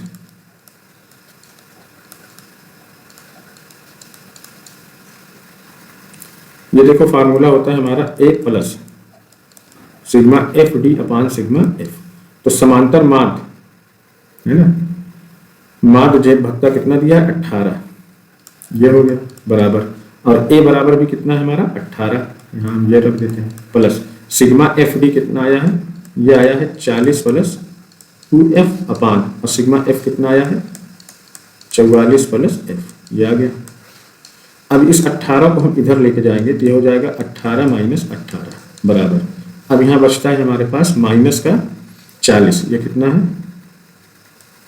यहाँ है माइनस का 40, तो ये बचेगा हमारे पास प्लस माइनस कितना हो जाएगा माइनस का 40 प्लस 2f अपान क्या हो जाएगा यहाँ पे 44 प्लस f। अब 18 में से 18 निकल जाएगा तो कितना बचेगा 0, माइनस का 40 प्लस 2f अपान कितना आता है यहाँ पे 44 प्लस f। अब यहाँ पे देखो हम क्रॉस मल्टीप्लाई करेंगे, तो इसका जब हम इसमें गुणा करेंगे तो ये पूरी वैल्यू क्या हो जाएगी 0, और इसका जब एक में गुणा करेंगे तो वही आएगा। तो यहाँ पे हमें मिलेगा माइनस का 40 प्लस 2f बराबर कितने हो जाएगा 44 प्लस f का जब हम 0 में करेंगे कितना आ जाएगा 0, है ना। तो यहाँ पे देखो अब हम यहाँ 2f, अब माइनस का 40 है इधर जाएगा तो क्या हो जाएगा प्लस का 40, तो f बराबर कितना आ जाएगा बच्चों 40 भागे 2, यहाँ 2 का गुणा इधर 2 से भाग देंगे, काट देंगे, कितना आ जाएगा 20। तो f की जो वैल्यू आ रही है हमारे पास ये कितनी आ रही है 20 आएगी, जो लुप्त बारंबारता कितनी है 20 है। यही हमें क्या करना था यहाँ पर ज्ञात करना था, यही हमारा आंसर होगा। ये हमारा प्रश्न नंबर 6, इसमें है कि सभी खंड कीजिए। अब इसका जो है ये का है, इसमें है कि दो क्रमागत धनात्मक सम संख्याओं के वर्गों का योगफल 244 है, संख्याएं ज्ञात कीजिए। ये प्रश्न देखिए कितने हैं 4 नंबर का है। तो हमें करना क्या है कि दो क्रमागत धनात्मक सम संख्याएं हैं जिनके वर्गों का योगफल 244 दिया गया है, वो धनात्मक सम संख्या क्या करनी है हमें यहाँ पर ज्ञात करनी है। तो सबसे पहले जो हमें ज्ञात करना है उसको हम मान लेते हैं कि माना क्रमागत धनात्मक सम संख्या, कौन सी संख्या है सम संख्या, ये बात याद रखना है। सम संख्या कौन सी है x है, और दूसरी कौन सी हो जाएगी हमारी x में जब हम 2 जोड़ेंगे तो ये हमारी क्रमागत सम संख्या प्राप्त हो रही है। अब यहाँ पर इनके वर्गों का योगफल कितना है 244, तो दोनों का हम वर्ग करेंगे। तो सबसे पहले हमने x का स्क्वायर किया, उसके बाद धन करेंगे हम x प्लस 2 का वर्ग। अब ये बराबर किसके हो रही है 244 के। ये प्रश्नानुसार हमने क्वेश्चन को फिट कर लिया है। अब हम इसको सॉल्व करते हैं, तो यहाँ पर देखो हो जाएगा x स्क्वायर और x प्लस 2 का होल स्क्वायर है। तो एक फार्मूला बच्चों आपको पता होगा कि a प्लस बी का होल स्क्वायर, ये बराबर होता है a square plus 2ab plus B square. इस फार्मूले पे हम जब रखते हैं तो हमें मिलता है x स्क्वायर प्लस 2 इंटू, है ना, गुणे a की जगह पे x और b की जगह पे 2, फिर उसके बाद है b का स्क्वायर है तो b की जगह पे 2 का स्क्वायर हो जाएगा, बराबर किसके हो रहा है 244 के हो रहा है। अब देखो ये x स्क्वायर दोनों को जब हम प्लस करेंगे तो 2x स्क्वायर हो जाएगा, और ये 2 दूना का कितना हो गया 4x, और 2 का वर्ग भी होता है 4, बराबर किसके 244 के। ठीक है, अब यहाँ पर देखिए हम 2 यहाँ पे कॉमन ले ले रहे हैं, ठीक है। तो यहाँ पे हमें मिलेगा x स्क्वायर, 2 यहाँ से हमने निकाला तो यहाँ बच्चा कितना 2x, और यहाँ से 2 निकाल लेंगे तो कितना बचेगा 2, बराबर किसके हो रहा है 244 के। अब इतनी वैल्यू को हमें फाइंड करना है, तो हो जाएगा x square plus 2x plus 2 बराबर, अब यहाँ पे देखो ये कितने के है 244 के है। यहाँ पे देखिए 2 का गुणा था तो इधर हम लाएंगे तो 2 से भाग दे देंगे, दिया जाएगा 2 1 2, 2 दूना के 4, फिर 2 दूना के 4। तो फाइनल हमें मिलेगा कि x square plus 2x plus 2 बराबर कितने के आ रहा है 122 के आ रहा है। अब आगे देखो इस 122 को हम इधर लेके जाए तो ये धन का 122 है, इधर जाएगा तो ऋण का हो जाएगा, तो हमें मिलेगा कि x स्क्वायर प्लस 2x धन 2, और ये धन का 22 से इधर जाएगा तो ऋण का 122 बराबर किसके होगा 0 के। अब यहाँ पे देखो ये आ गया x स्क्वायर धन कितना है ये 2x, अब ऋण 122 में से धन 2 निकाल देंगे तो कितना मिलेगा ऋण 120 बराबर 0। अब यहाँ पर हमें एक द्विघात समीकरण मिल रहा है, तो इस द्विघात समीकरण को हम द्विघात समीकरण की तरह हल करेंगे। तो क्या इसका प्रोसीजर है, अब यहाँ पर देखो है ऋण का 120, इसका मतलब ये कौन सा टर्म है हमारा कांस्टेंट टर्म है, अचर पद है। तो ऐसी 2 संख्याओं का हम पता करते हैं कि जिनका गुणा करने पर कितना मिलना चाहिए 100 ऋण 120, और जब उन्हीं को हम जोड़ दें तो कितना मिलना चाहिए 2, यानी कि x का गुणांक। तो देखो जब हम 12 गुणे ऋण 10 करते हैं तो हमें मिलता है ऋण का 120, और इसी 12 में, है ना, ये 12 में जब हम जोड़ देते हैं ऋण 10 को तो धन 12 में से ऋण 10 निकालेंगे तो कितना मिलेगा कि धन 2। इस तरीके से हमें 2 नंबर मिलता है, कौन सा धन 12 और ऋण का 10। अब ये जो हमारा 2x है इसको हम इस फॉर्म में लिखते हैं धन 12x और ऋण 10x, और यह माइनस का 120 है, बराबर किसके हो रहा है 0 के, है ना। तो यहाँ पर देखें 12x में से ऋण 10x मिलाएंगे, निकाल देंगे तो हमें धन 2x मिलेगा। अब यहाँ पर हम ये पेयर बना लेते हैं जोड़ा। अब यहाँ से देखो x और यहाँ से x हम कॉमन ले लेंगे तो हमें मिलेगा कि x धन 12, और यहाँ से हम माइनस 10 जब हम कॉमन लेते हैं तो यहाँ पे भी हमें मिलता है x धन 12 बराबर किसके हो रहा है 0 के। अब देखो x धन 12 इसमें से हम एक ले लेते हैं कि x धन 12, और दूसरा हमें मिलेगा यहाँ पे देखो कितना है x, और यहाँ पे कितना है ऋण 10 बराबर किसके हो रहा है 0 के। अब दोनों का हम 0 से क्या कर लेते हैं बेटा कंपेयर करा लेते हैं, है ना। तो देखो हम x धन 12 बराबर किसके करें 0 के, तो x बराबर कितना आ जाएगा, ये धन का 12 है, इधर जाएगा तो ऋण का 12 हो जाएगा। ये एक x की वैल्यू आ रही है। इसी तरीके से दूसरा है, देखो कौन सा, यहाँ पे है कि x ऋण 10 बराबर किसके है, 0 के। तो x बराबर कितना हो जाएगा, ये ऋण का 10 है, इधर जाएगा तो कितना हो जाएगा, धन का 10 हो जाएगा। तो x बराबर 10, ये दूसरी वैल्यू मिली। अब चूंकि x बराबर ऋण 12, ये कौन सी है, ये ऋणात्मक है। तो हमने आपको बताया कि जब ऋणात्मक है तो उस पर हमें विचार नहीं करना है ना, उसको हमें छोड़ देना है। हम तो ले लेते हैं क्या, x बराबर 10। अब जो हमारी कर्मागत संख्या है, कौन सी संख्या है, कर्मागत धनात्मक संख्या। कौन सा हमने माना था, कर्मागत धनात्मक सम संख्या। ये हमने लिया था x, तो x बराबर 10 आ गई, और दूसरी हमने लिया था x + 2, तो ये 10 धन 2 बराबर किसके हो जाएगी, 12 के। तो यहाँ पे दो संख्याएं हमें मिल रही हैं, कौन कौन सी, 10 है और 12 है, जिनके वर्गों का योगफल कितना आना चाहिए, 244 आना चाहिए। आप चाहें तो चेक करके इसे देख सकते हैं, आपका आंसर बिल्कुल सही होगा। तो 12 का जब हम वर्ग करेंगे तो 12 बराबर होता है 144, और 10 का वर्ग करे होते हैं तो 10 10 में कितना होता है 100। दोनों को हम जोड़ दें तो यहाँ पे देखो 4, यहाँ 4 और 1 1, तो हमें कितना मिल रहा है, 244, यानी हमारा आंसर जो है बिल्कुल करेक्ट है। तो ये था प्रश्न नंबर 6 का। अब चलते हैं हम अगले प्रश्न की तरफ। तो देखो बच्चों, ये है हमारा प्रश्न नंबर 6 का ख।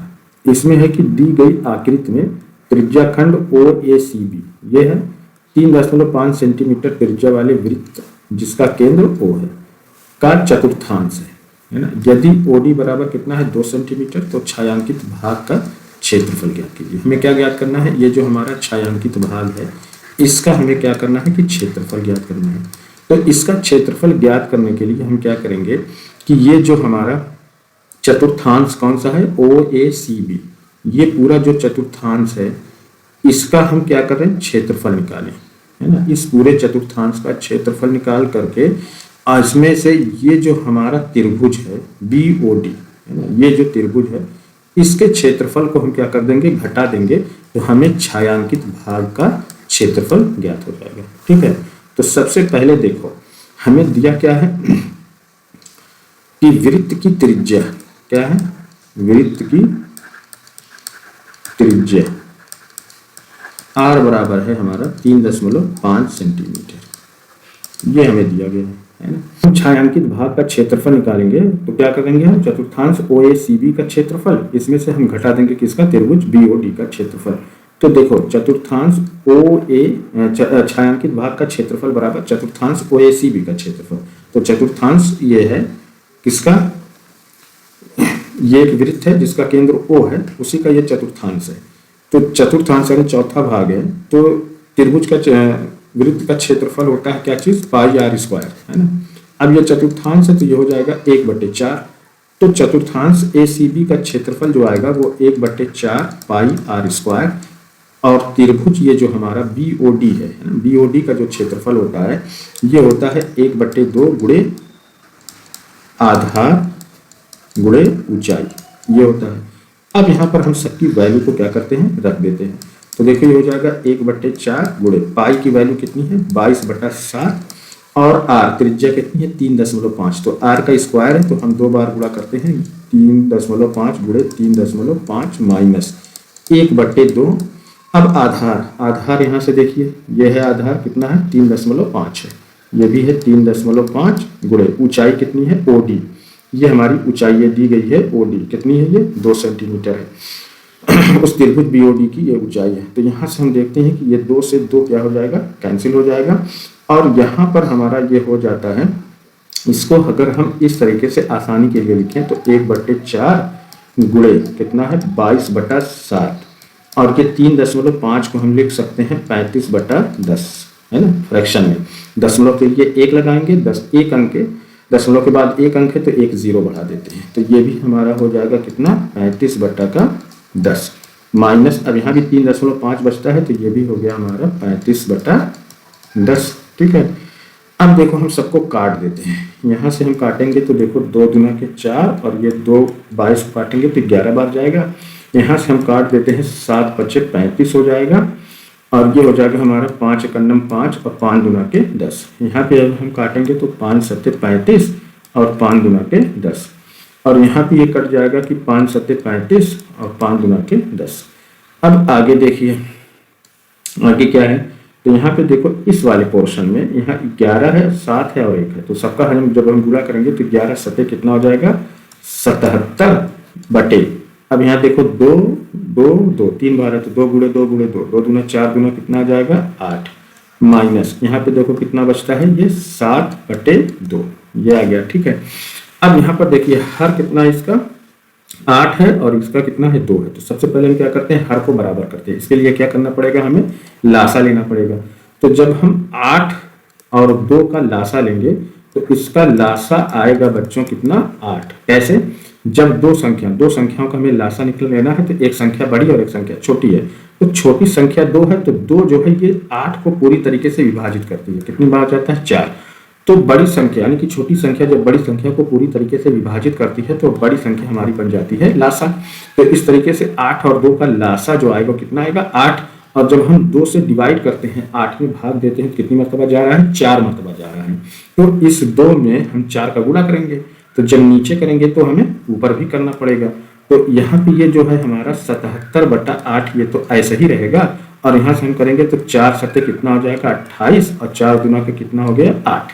अब आगे हमें क्या करना है कि देखो 77 माइनस का 28 बटा कितना हो गया 8, है ना।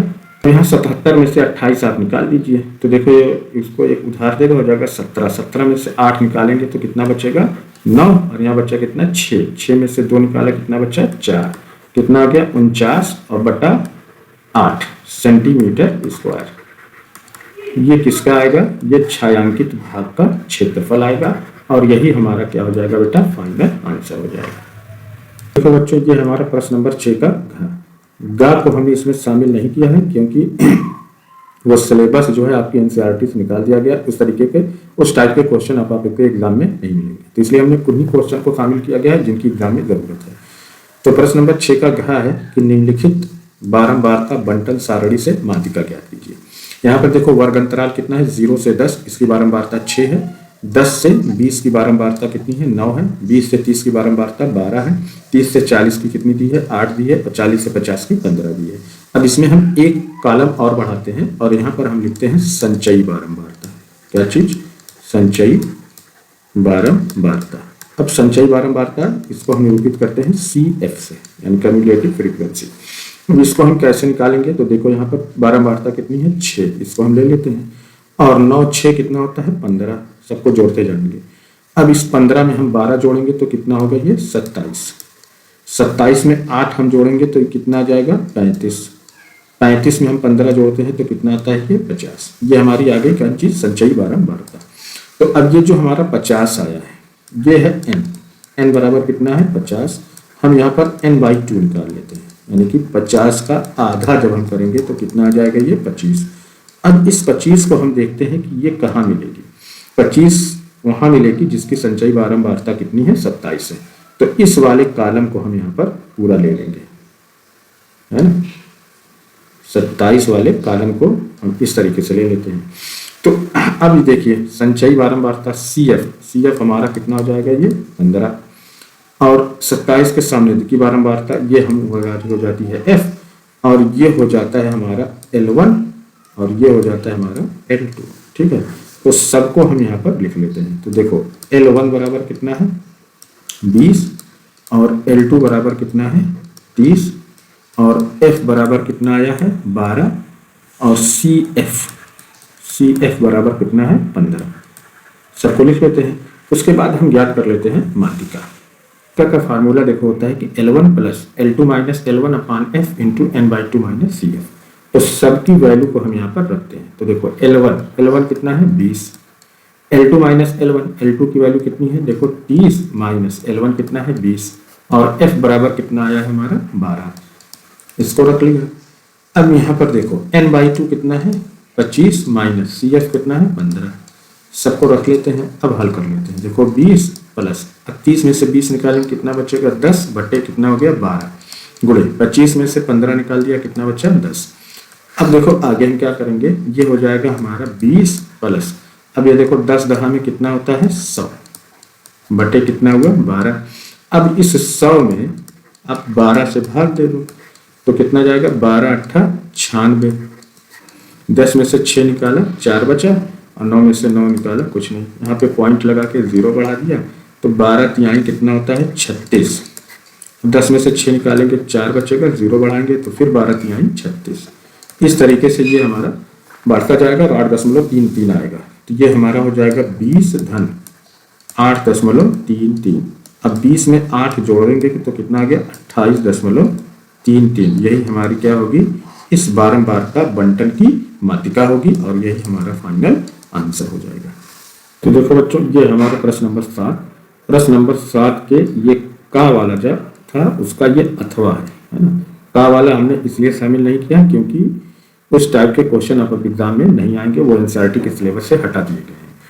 तो प्रश्न नंबर 7 के का अथवा है कि एक नाव की शांत जल में चाल कितनी है 4 किलोमीटर प्रति घंटा, धारा की दिशा में 12 किलोमीटर जाने तथा धारा के विपरीत 12 किलोमीटर लौटने में 8 घंटे का समय लेती है, धारा की चाल ज्ञात कीजिए।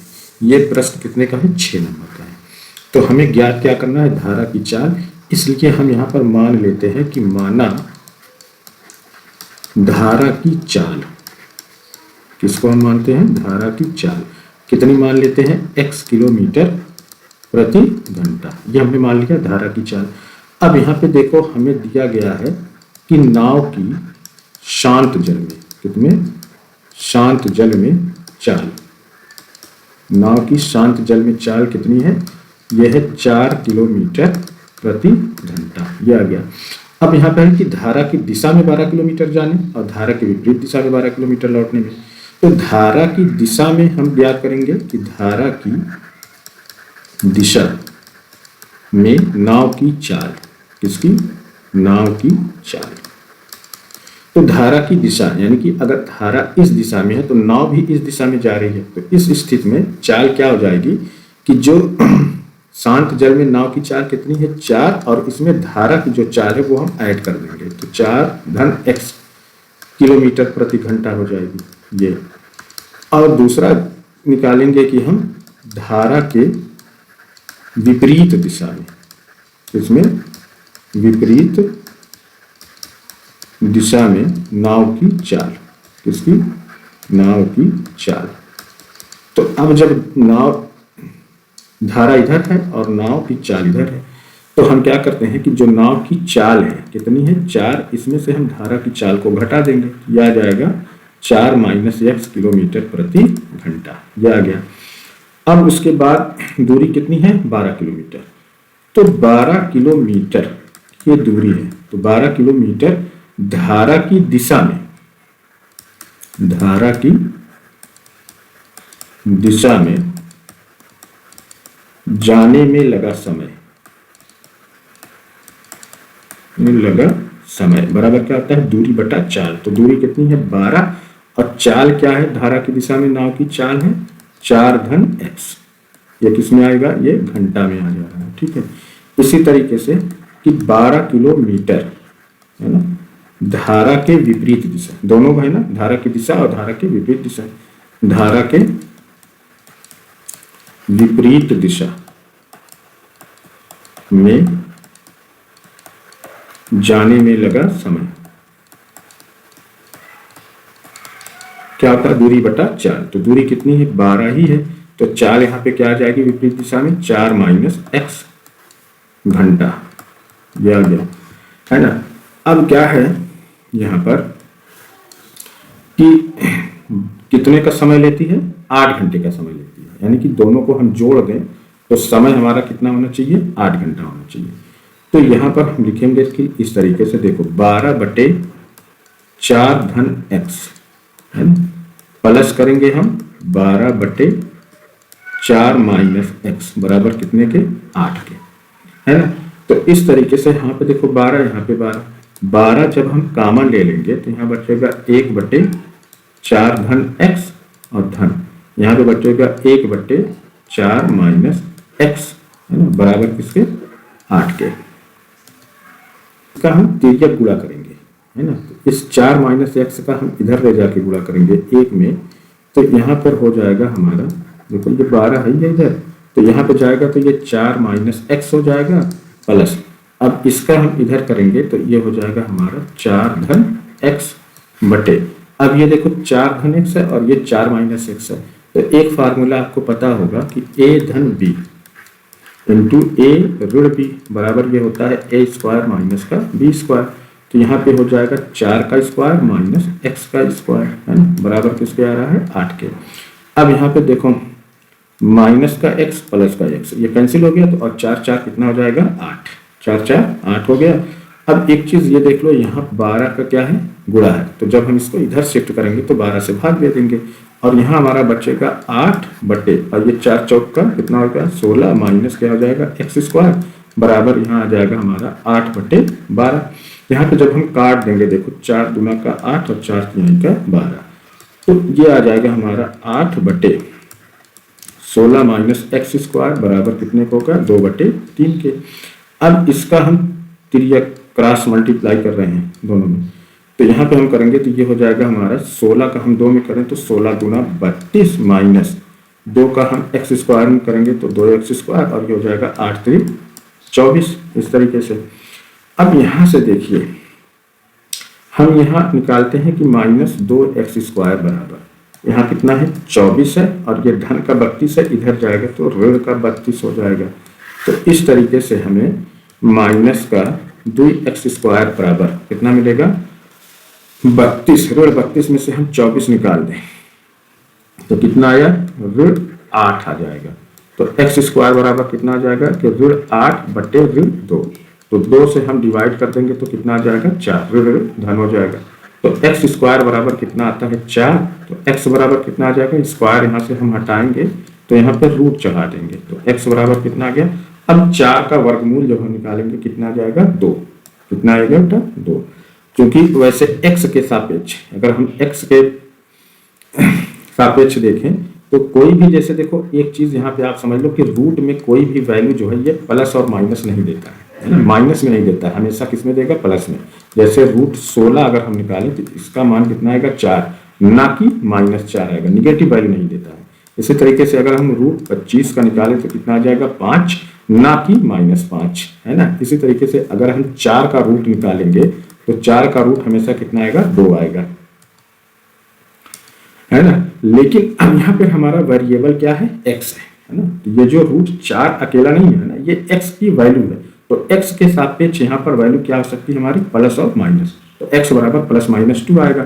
तो चूंकि हमें निगेटिव, हमने x क्या माना था धारा की चाल, हमें क्या ज्ञात करनी थी धारा की चाल, तो धारा की चाल जो है हम ऋणात्मक नहीं लेंगे बल्कि धनात्मक लेंगे, तो इसलिए x बराबर कितना आ जाएगा 2 किलोमीटर प्रति घंटा, ये क्या आ जाएगी ये हमारी धारा की चाल आ जाएगी, किसकी बेटा धारा की चाल जो हमें ज्ञात करना था, है ना। तो यहाँ पर मैंने आपको एक चीज और सिखा दिया है कि रूट में किसी का वर्गमूल जो है, किसी संख्या का वर्गमूल कभी ऋणात्मक नहीं होता है ना, हमेशा क्या होता है वो धनात्मक होगा।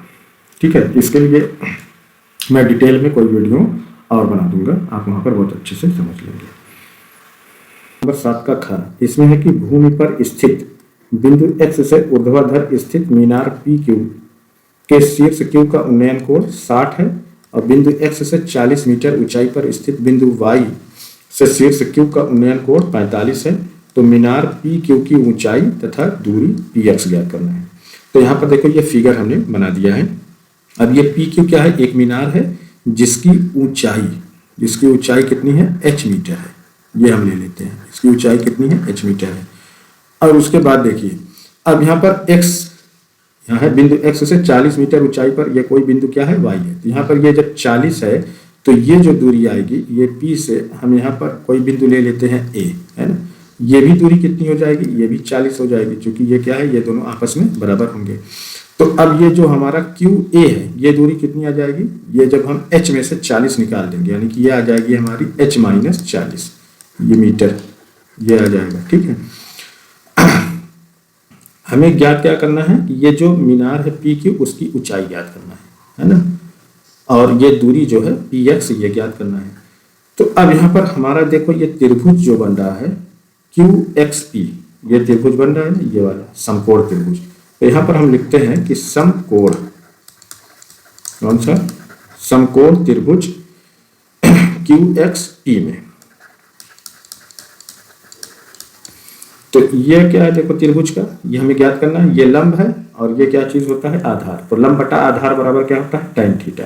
तो लंब हमारा क्या है, देखो h और आधार क्या है, ये px है ना, बराबर किसके होगा, tan थीटा। थीटा की वैल्यू कितनी है, 60। तो यहाँ हम लिखते हैं tan 60 है ना।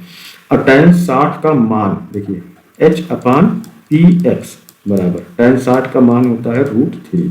इसका हम क्रॉस मल्टीप्लाई कर देते हैं यहाँ पर, इसका हर एक करके। तो h का जब हम एक में गुणा करेंगे, इसका इसमें और इसका इसमें करते हैं, तो देखो h का जब हम एक में करेंगे तो कितना आ जाएगा h, और √3 का हम px में करेंगे तो ये हो जाएगा हमारा √3px। ये हमारा बन जाता है समीकरण फर्स्ट। समझ में आ गई बात। अब उसके बाद हम दूसरा त्रिभुज ये लेते हैं कि समकोण त्रिभुज QAY, ये वाला जो त्रिभुज बन रहा है इसको हम ले लेते हैं, है ना। तो यहाँ पर देखो हम लिखते हैं कि समकोण त्रिभुज क्या है, ये समकोण त्रिभुज QYA में, QYA में यहाँ पे हम देखते हैं। तो यहाँ पर भी देखो ये हमारा QA ये क्या है, लंब है, और AY ये क्या होता है, आधार है। तो लंब बटा आधार बराबर क्या होता है, tan थीटा। तो QA ये कितना है, h-40 है, और आधार हमारा क्या है, AY, और AY बराबर किसके है, px के है ना। सीधी सी बात है कि AY किसके बराबर हो रहा है, px के बराबर हो रहा है। तो यहाँ पर हम चाहें तो यहाँ लिख सकते हैं px बराबर किसके है, ये tan 45 के, किसके, tan 45 के। तो tan 45 का मान कितना होता है, 1 होता है। तो यहाँ पर हम 1 रख दें, तो h-40 अपान px बराबर किसके हो गया, 1 के। 1/1 कर लो और इसका क्रॉस मल्टीप्लाई कर दो। तो जब हम h-40 का 1 में करेंगे तो कितना आएगा, ये h-40 बराबर p का x में करेंगे कितना हो जाएगा, px हो जाएगा। अब आगे हम क्या करते हैं कि ये जो px का मान आया है क्या, h-40, इसको हम समीकरण 1 में रख देते हैं। तो जब हम यहाँ पर रखेंगे तो h बराबर हो जाएगा, देखो ये √3 है इंटू, और px का मान कितना आया है, h-40 यहाँ पर रख दिया। तो ये देखो हो जाएगा हमारा h बराबर √3 का हम करेंगे तो कितना हो जाएगा, √3h माइनस √3 का हम 40 में करेंगे तो कितना हो जाएगा, 40√3, ये आ गया। अब यहाँ पे देखिए इतनी, इसको हम इधर लेके आते हैं और h को हम इधर लेके जाते हैं। तो इधर लाएंगे तो ये हो जाएगा 40√3 बराबर, यहाँ पे देखो कितना है, √3h है, और h को हम इधर धन का है तो इधर आ जाएगा, क्या हो जाएगा, ऋण का हो जाएगा। तो देखिए 40√3 बराबर, अब यहाँ से हम h कॉमन ले लेते हैं तो यहाँ पर हमारा बचेगा √3 माइनस का 1, ये आ गया। अब h बराबर जब हम निकालेंगे तो ये 40√3 है, अपान में हो जाएगा हमारा √3 माइनस 1, ये आ जाएगा, ठीक है। h बराबर हमारा आया है 40√3 अपान √3 माइनस 1। अब यहाँ पर देखो इसका हर कितना है, √3 माइनस 1 है। तो इसका परमेकरण करने के लिए क्या करते हैं कि इसका उल्टा, अगर माइनस में है तो प्लस का, और प्लस में है तो माइनस का ऊपर नीचे मल्टीप्लाई कर देंगे। तो यहाँ हम करेंगे किसका, √3 + 1 का, और नीचे भी हम कर देंगे कि √3 + 1 का, मल्टीप्लाई कर दिया। तो देखो h बराबर आ जाएगा हमारा 40√3, ये है ही है, और यहाँ पर है कि √3 + 1, और नीचे वाले को जब हम करेंगे तो ये a minus b, a plus b बराबर क्या होता है, a² माइनस b²। तो √3 का क्या हो जाएगा, ये स्क्वायर, और माइनस 1 का स्क्वायर। तो h बराबर आ जाएगा हमारा 40√3 इंटू √3 + 1 अपान, ये स्क्वायर से रूट कैंसिल, कितना आ जाएगा, 3 माइनस 1 है ना। तो h बराबर आ जाएगा देखो 40√3 और √3 + 1 है ना, अपान कितना आ जाएगा, 2 से हम यहाँ काट देंगे तो कितना आ जाएगा, ये 20, ठीक है। तो h बराबर जो आ जाएगा हमारा 20√3 है ना, इंटू √3 + 1, ये आया। अब इसको आप चाहे तो h छोड़ दें या इसको और हम सॉल्व करें तो h बराबर, अब इस 20√3 का हम मल्टीप्लाई करें किसमें, √3 में, तो ये हमारा हो जाएगा 20 गुणे और √3, ये हम जानते हैं कि रूट में 3 × 3 होगा। अब इसका जब जोड़ा बन रहा है तो 1 3 हम कॉमन ले लेंगे, तो यहाँ आ जाएगा हमारा 3, ठीक है। उसके बाद प्लस, अब फिर 20 ये √3 का हम 1 में करेंगे तो ये हो जाएगा हमारा 20√3 इस तरीके से। तो h बराबर आ जाएगा देखो 20 तिहाई 60, है ना, ऐसे कर लो। चाहे देखो 20 यहाँ से 20 यहाँ से हम क्या कर लेते हैं कॉमन, ब्रैकेट में हमारा बचता है 3 + √3। ये हमारा क्या आता है h आता है, यानी कि मीनार की ऊंचाई आ जाएगी। कौन सी? मीनार PQ की ऊंचाई। अब उसके बाद हमें क्या ज्ञात करना है, प्रश्न की तरफ हम चलते हैं। हमें PQ की ऊंचाई आ गई और दूरी PX ज्ञात करना है। अब आगे हम क्या करते हैं कि इस h का मान, ये जो h का मान आया है इसको समीकरण 1 में रख देते हैं। तो समीकरण 1 हमारा क्या है, देखो h बराबर 3√3px, ये हमारा कि h बराबर √3px। तो यहाँ पर बच्चों देखो h का मान जो ये हमारा आया है 20√3, तो हल करने के बाद हमने ये ले लिया है, हम इसको रख लेते हैं, थोड़ा सा आसान हो जाएगा। तो यहाँ पर हम रखते हैं कि 20√3 और फिर ब्रैकेट में है √3 + 1, है ना, बराबर किसके होगा, √3 × px के। अब जब हम px बराबर निकालेंगे तो यहाँ √3 का गुणा है, इधर लाएंगे तो हम √3 से क्या कर देंगे, मल्टीप्लाई कर देंगे, है ना। √3 + 1 में हम क्या करेंगे कि √3 का डिवाइड कर देंगे, तो √3 से √3 कैंसिल हो गया, तो px बराबर कितना आ जाएगा 20 और ब्रैकेट में है √3 + 1। ये हमारी क्या आ जाएगी दूरी। यही दोनों चीज़ें हमें क्या करनी थी, ज्ञात करनी थी। ये देखो ऊंचाई है और ये जो है हमारी दूरी है, और यही हमारा क्या हो जाएगा, फाइनल आंसर हो जाएगा। देखो बच्चों ये प्रश्न नंबर 7 का 8वां है। इसमें है कि क्षैतिज तल पर स्थित बिंदु O से उसी तल पर खड़े एक ऊर्ध्वाधर मीनार के शीर्ष का उन्नयन कोण कितना है, 30 है। यहाँ पर देखो मैंने फिगर बना दिया, ये क्षैतिज तल पर कोई बिंदु O है और यहाँ से इसका उन्नयन कोण कितना आ रहा है, 30 का आ रहा है। 40 मीटर चलने पर उन्नयन कोण कितना बन जाता है, 60 हो जाता है। तो मीनार की ऊंचाई ज्ञात कीजिए। हमें क्या ज्ञात करना है कि ये जो मीनार AB है इसकी ऊंचाई ज्ञात करनी है। तो सबसे पहले हम यहाँ पर मान लेते हैं कि माना AB एक मीनार है जिसकी ऊंचाई h मीटर है, ये हम मान लेते हैं। तो अब यहाँ पर देखो ये हमारा एक समकोण त्रिभुज बन रहा है, कौन, ABC। तो यहाँ पर हम लिखते हैं कि समकोण त्रिभुज ABC में, तो ये हमारा क्या है, देखो लंब है और ये BC क्या है, आधार है। तो लंब बटा आधार बराबर क्या होता है, tan थीटा। तो लंब कितना है h और आधार कितना है x, ये बराबर किसके हो रहा है, tan 60 के। तो ये हो जाएगा देखो h/x बराबर किसके हो रहा है, tan 60 का मान होता है √3। तो यहाँ पर हर एक हम कर सकते हैं और इसका हम तिर्यक गुणा कर लें, है ना। तो h का 1 में करेंगे कितना आ जाएगा h, और √3 का x में करेंगे तो कितना हो जाएगा कि √3x। ये हमारा बन जाता है समीकरण 1।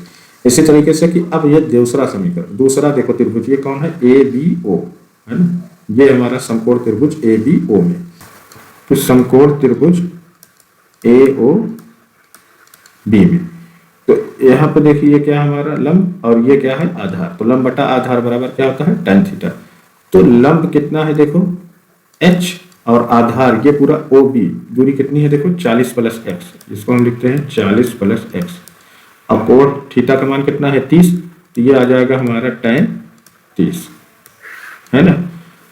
तो यहाँ पे देखो ये हो गया हमारा h/40 + x बराबर tan 30 का मान होता है 1/√3। यहाँ पर हम देखो क्रॉस मल्टीप्लाई करते हैं इसका, तो √3 का h में करेंगे तो ये हो जाएगा हमारा √3h, और 40 + 1 का x का 1 में करेंगे तो ये 40 + x आ जाएगा।